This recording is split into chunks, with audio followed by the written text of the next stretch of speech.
Sharon, first of all, before we hit record, thank you for walking me through a really interactive experience, directly interfacing with the things we're going to be talking about today. The new Forevers, we've got timeless tunes and still frames, which look like just a really good time. I mentioned it looks like it's going to be bringing families closer together, but there's science behind it, which is There what's is. important.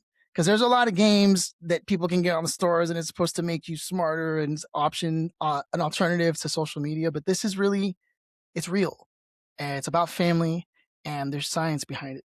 Before we dive into that, I found a funny tidbit online that I want to confirm is true. Were you a part of the original Grand Theft Auto game team? I was the marketing person, and we didn't have a lot of money, and so here's the fun fact, um, we did a police lineup ad for the gaming magazines back when there were gaming magazines, and my mother had just had a stroke, and she could barely walk, she was using a cane, and I put her in the police lineup.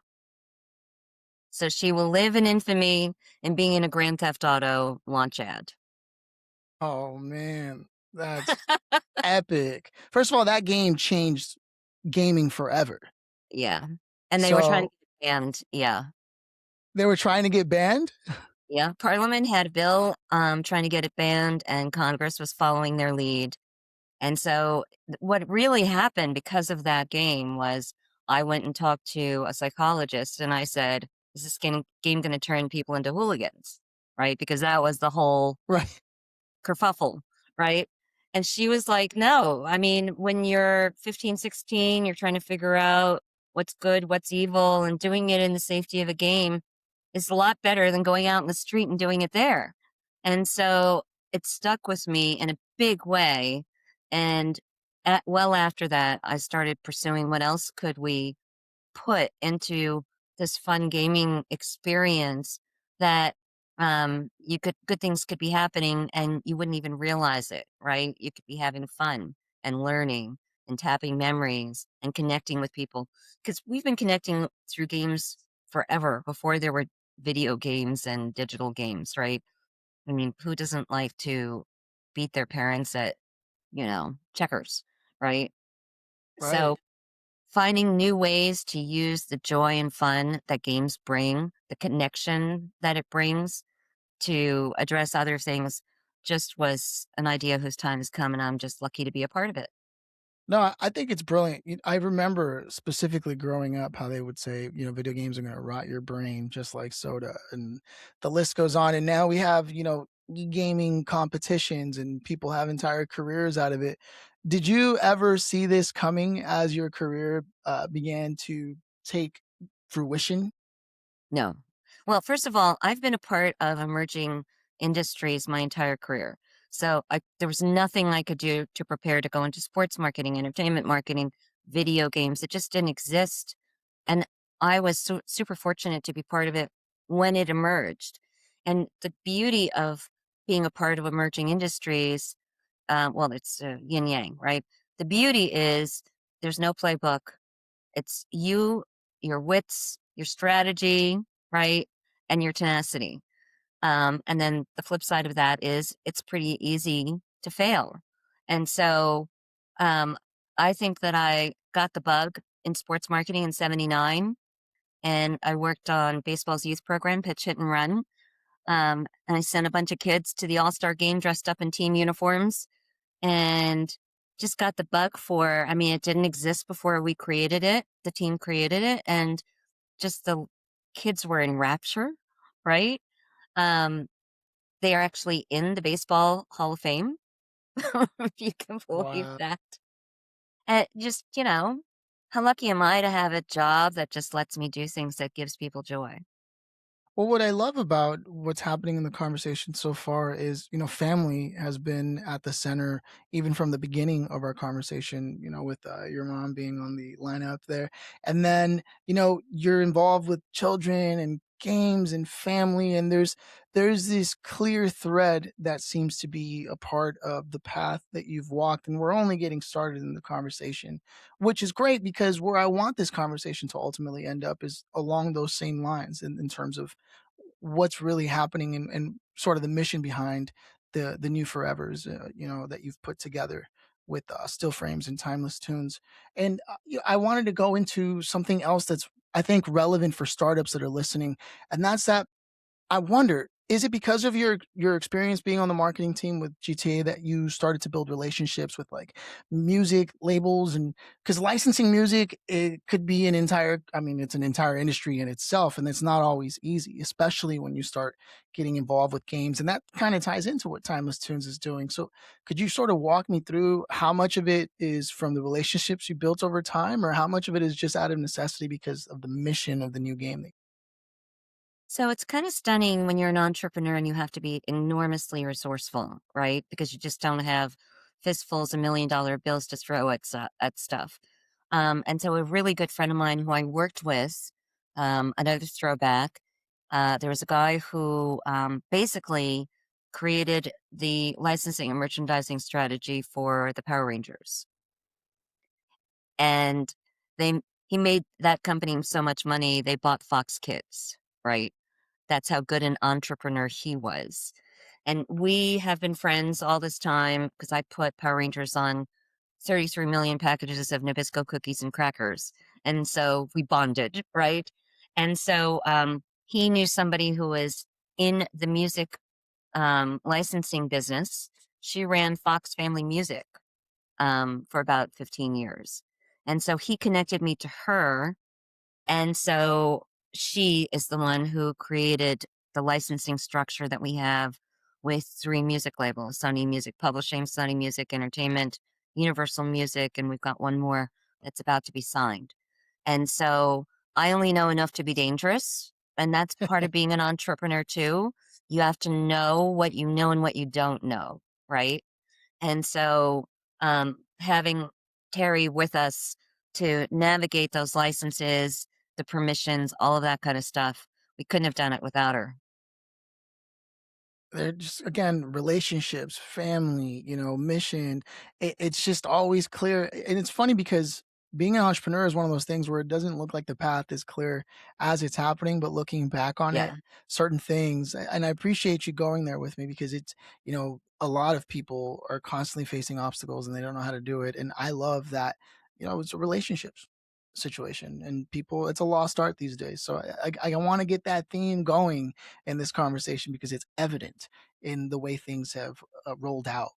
With that said, you've got an interesting approach to video games. I've seen a lot of apps that like tell you, oh, this is going to make you smarter, alternative to social media. You can run the list of names, but you actually have science. And even back when you did GTA, there was science involved. You had to go in and talk to psychologists. And so is this something that you always intended, or was it a consequence originally of that whole thing and trying to get over that obstacle with GTA? And then you just fell in love with how science backed studies show that gaming really is a great way to stay sharp.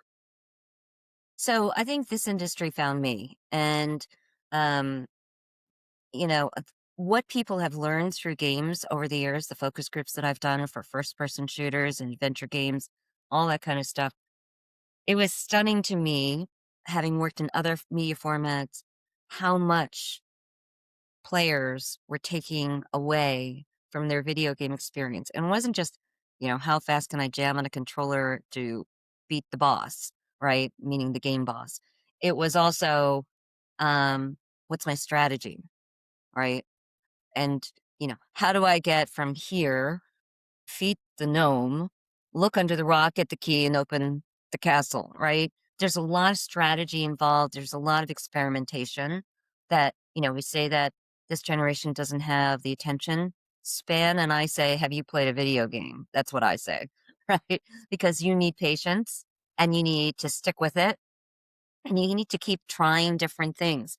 I love that about the digital games that we now have in the marketplace. That said, if you use science, it's basically your strategy. I mean, that's the best way to put it. So people can come up with goals and they can come up with tactics, but if you don't have a strong strategy in between there, you're just going to meander all over the place looking for success that you might never find. That research acts like a strategy and says, no, you're not going to bob to the right. This is the way you're going to go. This is how you're going to achieve your goal. And so I love working with our research scientists who say, you know, let's not treat older people like they're four. They don't need to be clicking on the lily pad or the frog. They can do something that gives them joy about, when they are in their first convertible on their first date and their radio is blasting, right? And so it's about that. And then having the entire team, the game design team, the content producers, the programmers, um, in the music game case, having her being a part of the thought process. Okay, which titles? I mean, we've got Glenn Campbell, the Partridge Family, the Jackson Five, and Elvis are in our game, right?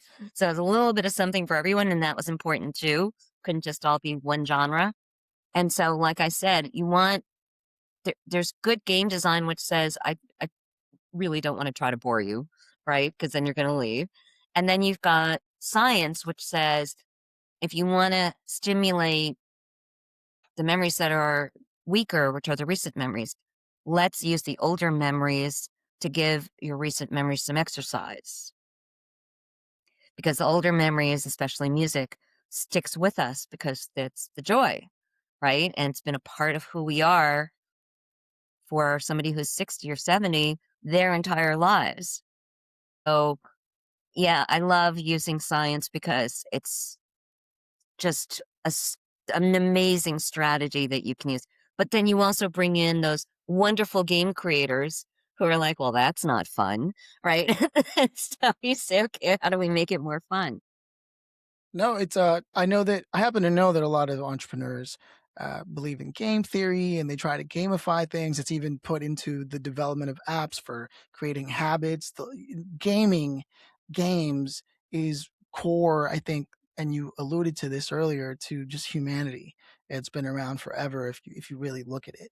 Even kids will meet on the playground and suddenly there are rules and you don't know how the rules anthropologists really look into this. I remember being really Right. into it at some point. So I love that this is happening, and it couldn't come at a better time. And I promise we're going to get to new forever. I want to set the That's ground okay. just a little No, bit having more fun. Yep.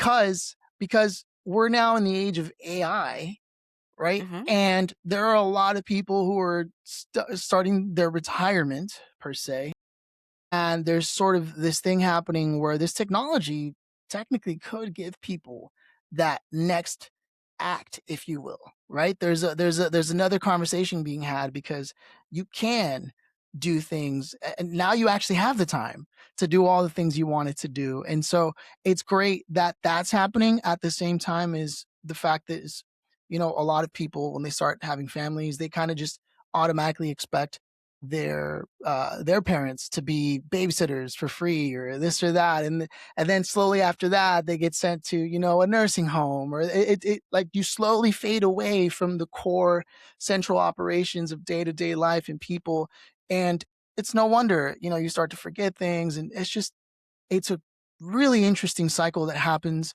And I'm glad that what you're doing with the new forevers is you're actually bringing families closer together, right? You're trying to invite them to play the game together. You mentioned, and I don't know if this was before we hit record, but there was a grandchild who was like, I need to go find an old person to play this game with. And because they were like 8 years old and they knew all the songs, that's unheard of. Kids today, I don't know any of their songs, but if they know our songs, that's an interesting phenomenon, and I'm You only don't know the theme to 37. the Paw Patrol? No, no, no. But it's exciting. So why don't you tell me about the genesis of this phase of your life now, where you're spearheading the new forevers and timeless tunes and still. So if you look, the company name, Happy People, right, is really, I hate to call it a mission statement because we don't have a mission statement, but it is the goal. Because a lot of things that ail us can be addressed by digital games. It can't create world peace. I can't stop a war in another country, but I certainly can do things that, but for the technology we couldn't do before. So what you're talking about, which is, cross generational connections. through fun, right, is kind of what we're trying to harness in these gaming products that forge the connections between people with fading memories.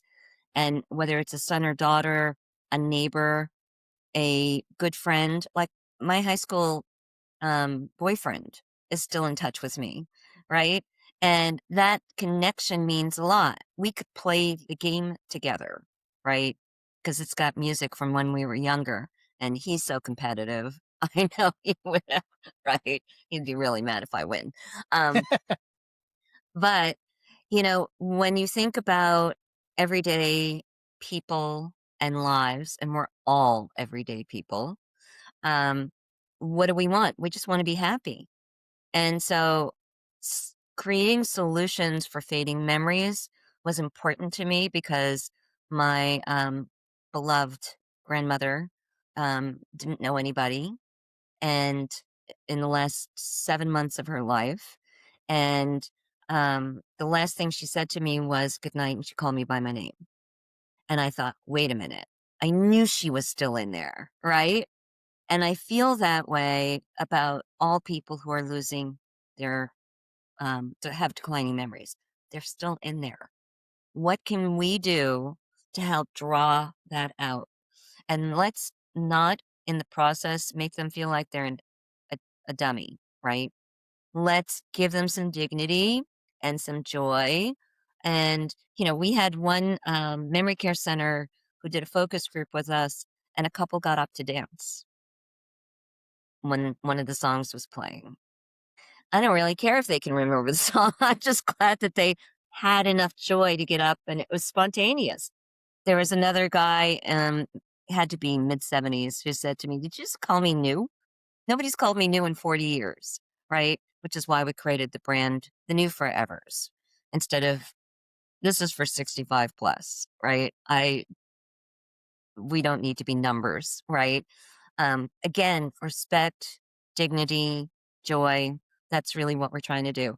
So whether it's for the people who have fading memories, or the people who are their kids who are watching that and being a little torn apart about it, or the grandkids. So my dad was an important person to me. He had severe Alzheimer's at the end of his life. He lived in Florida. I was raising young kids up here in Connecticut, and we couldn't get down there very often, right? But this would have been something my kids and he could have done remotely. And that type of stuff is important to me. It's clear this came from a very personal place, and yet at the same time making a huge impact with its mission and its direction where it's trying to land. In a world that's saturated, it's some people stop before they ever start, but you happen to have started on marketing and getting things to market. But specifically for this demographic, it's got to be a challenge, right? Everything's a challenge, but that's what gets you up in the morning, right? It's like, I don't know what to do. I'll figure it out, right? That's the entrepreneur's journey is there's no playbook. You got to figure it out, and it's okay to fail, right? It's not okay to fail and not learn from it, but it's okay to fail and it's even better when you learn from it. That's how I see it. Yeah. And there are so many channels, but it's like you said, yeah, there's one demographic that we created this for use, and then there's another demographic that we created it for to put to use, right? And that's an activated demographic that specifically can see the challenge in real time, feels and experiences the challenge in real time, and now has a solution here. You walked me through the game. It was fun. For me, it was very reminiscent of like I grew when I was growing up, I had like web TV. I don't know if you ever got a chance to play web Yeah. TV, but it was like it was like one of the first smart TVs. And they used to have a game called You Don't Know Jack. And like honestly, with me and my cousins, we would just play that and we could score against each other. And so when you walked me through the interactive demo, which was fun, anyone listening, just go and download it now and try it out. It really was very interactive. I mean, I knew the song right away and I started dancing, you know? Right. Is So, this yeah, yeah, You go Don't Know ahead. Jack was a fabulous game, right? I mean, who doesn't love a snarky David Spade as your MC, right? He was just Yeah. Jane, you ignorant slut, right? But, um, but, you know, that product started out as an educational product, and then it Really? didn't work out. They were way ahead of their time, and they pivoted to You Don't Know Jack, which was far and above the most successful PC game. The only thing that sold more PC games was flight sims, Yeah. right? And go figure. But all those wannabe pilots or former pilots were playing flight sims on their PCs. And then You Don't Know Jack just blew it out of the water. And then it had all kinds of different variations of it. But I loved that game, right? Are you attending, like, conferences and giving demos to the games so that people can experience this in real time? We will be attending some conferences. I mean, you're not going to believe this, but I'm still trying to get my sea legs on it. I was invited to a Rotary Club meeting last week, and I didn't know what a Rotary Club was. Really? Yeah, yeah. And so I go there, pretty much everybody's definitely over 50, except maybe one person out of the Oh, 20 it's who a are there, perfect place. Yeah, yeah. right? And so they were so competitive. They were Entrepreneurs so are. competitive. Yeah, yeah. Right? And what I loved about it was the good nature razzing that was going on.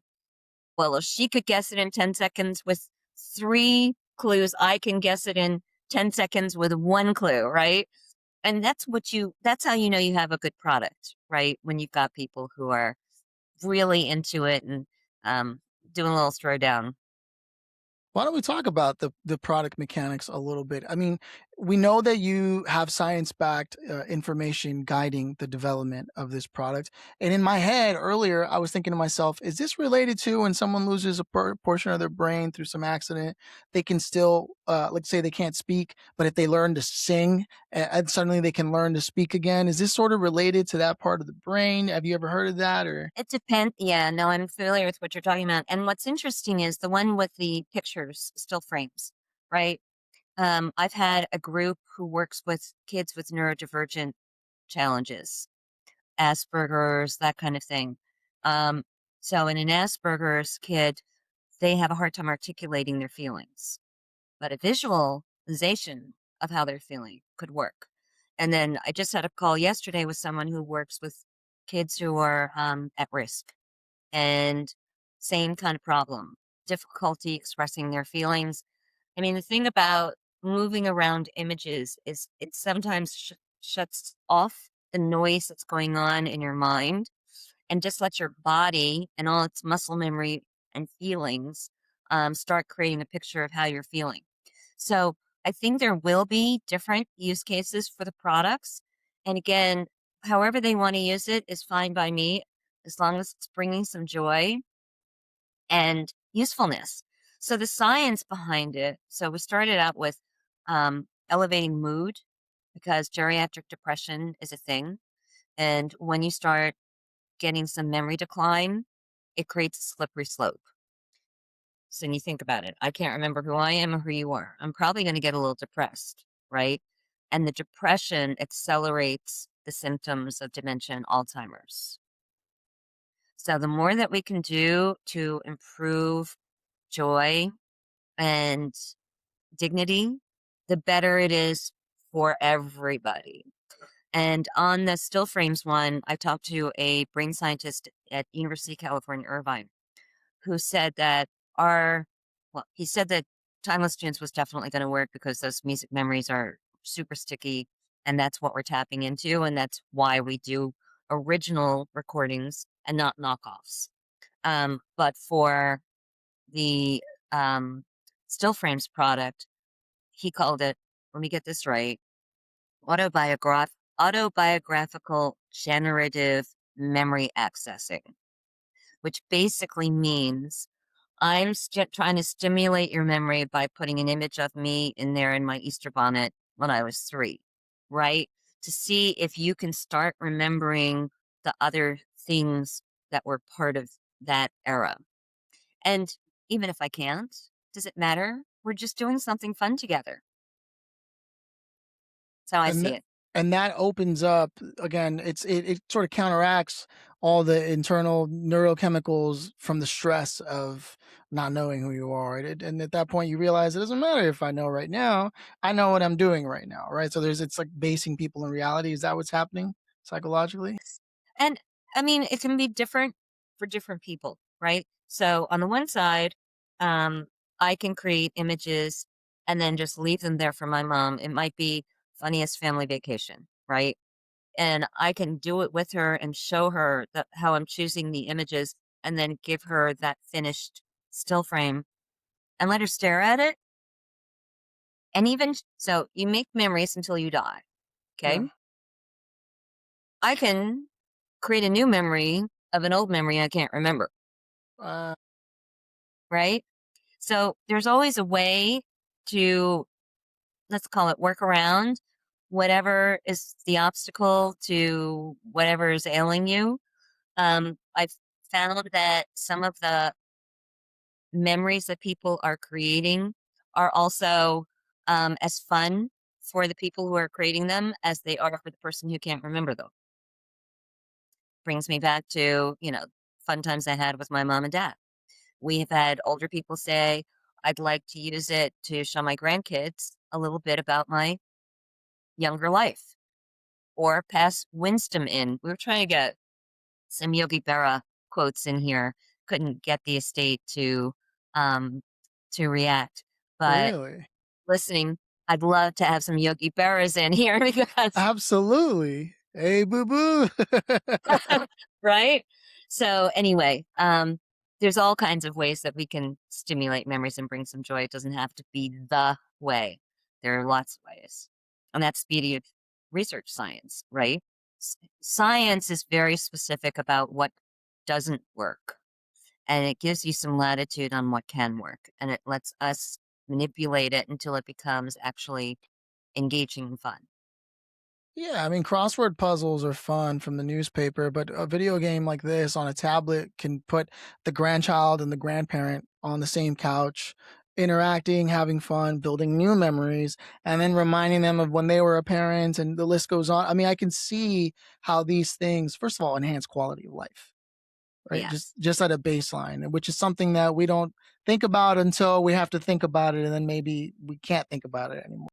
And so I love that this conversation is happening. And just to make sure, this is already live in the app stores now. People can download this, right? Yep, it's in Google Play and it's in the Apple Store, right? So you can just download it and subscribe. There's 1,400 images and still frames, but don't forget you use your camera roll too. So it's the images that you put in that personalizes it. And then for timeless tunes, like I said, it's Elvis, it's Glenn Campbell, who also had Alzheimer's. It's um, it's the Jackson Five, it's the Partridge Family, right? Yeah. Good music. Yeah. Now, as we begin to close things out here, I'm curious, have you started to consider, and I don't know if you can talk about it because I know development sometimes is under wraps. So have you started to consider how maybe the generative AI function that's being thrown around and sort of growing now, how that may integrate into what you're doing with the games or a new game potentially? Is there anything on that? I'm just So curious, just talking to yeah, you. we have another division of the company that does something completely different, and we thought about using AI in that. The problem with AI, where it is today, is that if it gets it wrong, it's wrong, it's bad, right? Yeah. And so we have a different division in the company that's education focused using AI, and it's 99.9% accurate, right? That's better. But for the products that deal with memory, we don't want to be getting that wrong because you could throw somebody into either further depression or anger, and we don't want either of those things to happen. That's But the such an important point. technology will come, and that's the other part about, I've been asked about, do we want to use AR, VR? I've seen a senior center use VR headsets to show older people their neighborhood, their home. But you're talking about a big lift, right? Oh yeah. I gotta go and I gotta go videotape that. It's gotta look still like it did when they were young and living there. Then they gotta get the headset on, right? And so it's a good solution for some people, but it's not a direction that we wanna go in. No, it makes perfect Right. sense. I mean, I think people underestimate how frustrating it can be to not know how to navigate a technology. Let's just get started with that. I got locked out of my email, and I personally happen to be the person that people call in my family when they don't know how to work the thing. I have colleagues who I work with who are older who I have to help navigate. And I'm grateful that I'm the person they can trust. I never make them feel bad. I've seen how some kids can make a parent feel bad for not knowing how technology works. So when you say it's a big lift to then throw on, let's say, like the new Apple, Vision Pro or something, first of all, that would blow people's minds at that level. But then having to use all the nuances, even if Apple is one of the greatest at like accessibility and this and that, it is a big lift. And that's why I'm glad we sort of got to touch on that because you're right. I've used AI before, a chatbot where I asked it, what do you know about me? And it said things that weren't even completely relevant to who I am or what I am. That's the last thing you want to do is to find out you were actually Cleopatra in a past life, through a chatbot. Did So you ever notice that whenever people talk about their past lives, they were always someone famous? always, always. Always. They couldn't just be like Clem, who, Oh like, no. cleaned up the garbage, which, by the way, yay for Clem for cleaning up the garbage, right? Yeah. So, yeah, they're always famous people. No, I love it. Look, I first of all, what I loved about this conversation is that through the thread of our conversation, there's a lot of values placed on family, relationships, and that's I think a theme that needs to come back to the conversation regularly for all of us. Just in today's world, this game fosters that possibility cross generationally, which is number one, first of all, a big win just in and of itself. You can play checkers, but you can also have a little modern fun. It's almost like doing karaoke at home, except without the challenge of needing to sing, right? You can just dance, or you can make cards together. You can print them out. I'm assuming it has a print Yeah, function. All that, yeah, right? It's good family fun while also using science to help improve quality of life for someone who really does need that care and attention. And so if you're an entrepreneur that's listening, I mean, this is the thing you were looking for, and you can control it. You can put it on the apps for them. They don't have to do any of that. You can just launch the game, make it a button. There's so many things here. So I love that we had to have a chance. We got a chance to talk about this because it's not something that a lot of people talk about. Like they're forgotten in a lot of places in life, but I'm glad that there's still companies that are developing things like that for them to enhance quality of life for people who are often just relegated to a nursing home and left and forgotten. And that's like yeah. sad, you That's know? very sad. Yeah, that's heartbreakingly sad for me. And th I learned a long, long, long time ago that in Russia, the people who had retired were paid to plant flowers on the street, right? It was a way to respect, it was dignity, and it was, sort of a usefulness, right? We're humans, we need to be needed, right? Purpose. Exactly. And if you think about it, if you forgot who you are, and if you forgot who I am, it's pretty lonely in there, right? So it doesn't matter if you remember my name. What's going to last is how we laugh together. We're going to end it right there. That's Okay. beautiful. No, Sharon, it's been an absolute pleasure speaking with you. I want to roll out the red carpet. Is there any call to action you have for those who are listening? A website you want them to go to, a social media channel, or just the apps to download? It's all at happypeopleforever.com. And it's, there for you to use and have fun with and share with each other.